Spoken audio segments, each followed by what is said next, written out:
তুমি কখন ডিমোটিভেটেড হয়ে যাও জানো?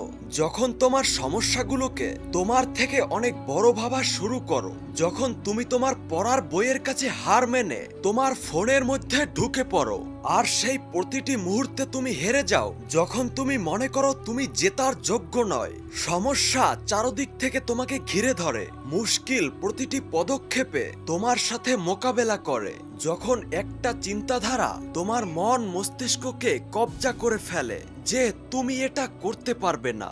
নিজেকে দুর্বল ভাবা, নিজেকে অসহায় মনে করা, নিজেকে প্রতিভাহীন ভাবা।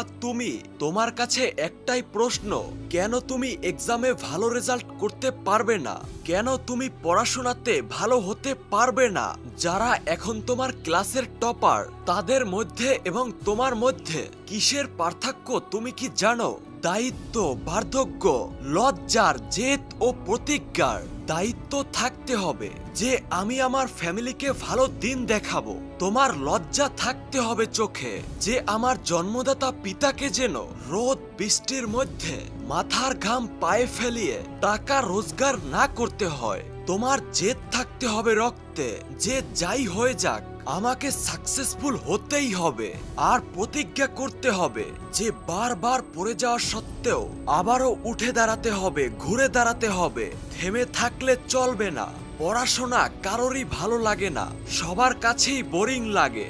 সবাই চায় আমি আনন্দ করি, তবে যে নিজের কাঁধে পরিবারের দায়িত্ব নেয়, যার চোখে তার পিতার পরিশ্রম কাঁটার মতো ফুটতে থাকে, যার ভিতরে বড় হওয়ার স্বপ্ন 24 ঘন্টা তাকে জাগ্রত করে দেয়, সে পড়তে থাকে।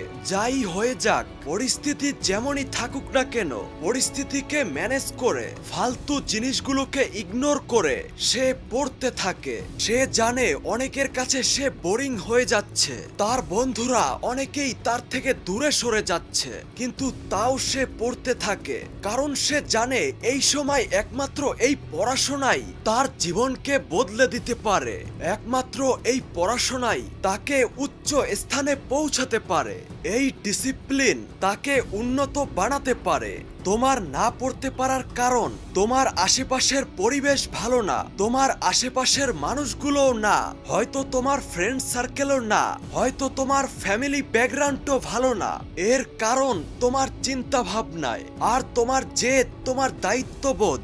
যেদিন তুমি দায়িত্ব নিয়ে নিবে তোমার পরিবারের পরিস্থিতি বদলানোর, যেদিন তুমি সত্যি সত্যি জেদ বানিয়ে নিবে জীবনে বড় কিছু করার, সেদিন তোমার পড়ার বইগুলো আপনা আপনি খুলে যাবে। আর তুমি এতটা পড়বে যে তোমার ক্লাসমেটরা দেখে চমকে যাবে। বন্ধু, তুমি শুধু স্বপ্ন দেখেই যাচ্ছ যে আমি একদিন দামি কার কিনবো, দামি বাইক কিনবো, বড় বাড়ি করব, আর আমার মা বাবা সুখ শান্তিতে বসবাস করবে। আরে বন্ধু, এরকমের ঘুমিয়ে ঘুমিয়ে স্বপ্ন দেখলেই হবে না। আরে স্বপ্ন তো সেইটা না যেইটা মানুষ ঘুমিয়ে ঘুমিয়ে দেখে। স্বপ্ন তো সেইটা যেই স্বপ্নের জন্য তার রাতের ঘুম হারাম করে দেয়। আপনি কাজ করুন, পড়াশোনা করুন, কঠোর থেকে কঠোর পরিশ্রম করুন। আমি বলে গেলাম সফলতা একদিন আপনারই হবে। Bx motivation.